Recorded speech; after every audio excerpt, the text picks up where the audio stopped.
astăzi astăzi o să fac un tutorial de Terraria. Sunt nou și am văzut ceva aici. Și aș vrea să-mi dați niște comentarii despre cum ar trebui să fac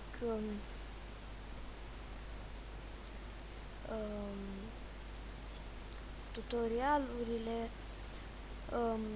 filmulețele, cu ce ar trebui să filmez. Bine, eu am acum Bandicam, poate dați voi o idee să fie una mai bună.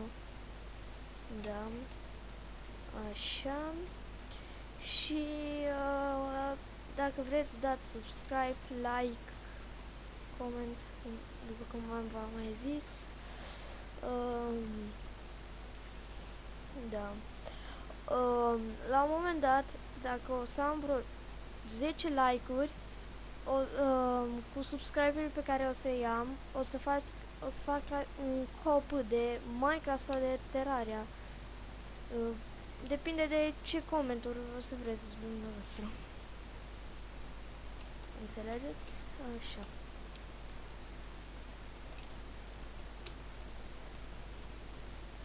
Ar trebui să-mi fac aici o chestie. Așa. Oare pot să-mi fac ceva? Da, după cum v-am mai spus.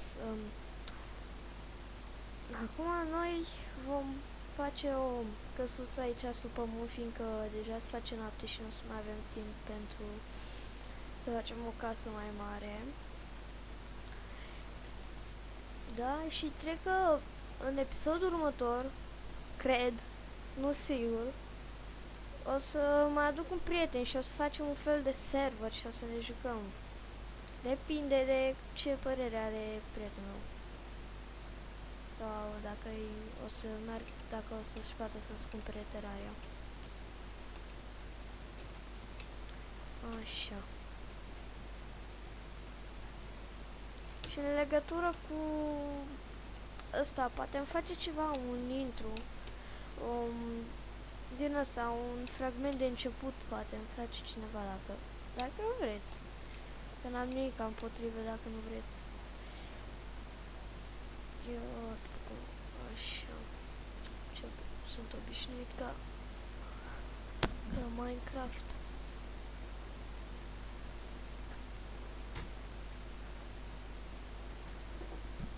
Așa.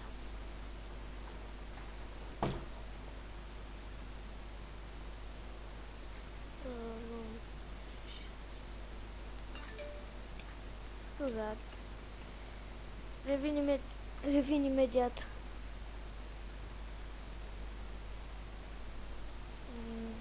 Acum. Imediat. Am revenit. Scuzați pentru întârziere. Așa. Cred că episodul ăsta să fie de 5 minute. Cred. Nu. Cred că nu o să mai facem în casă. Foarte noapte.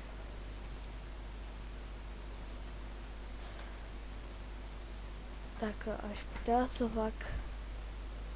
Nu. Din păcate. Va trebui să așteptăm să facă zi.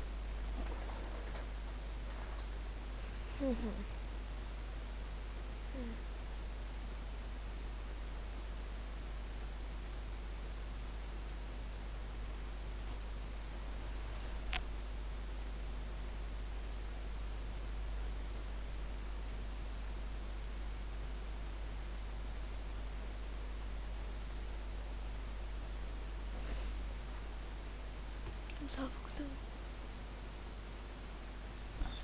Din păcate nu. Așa. Se scurge timpul.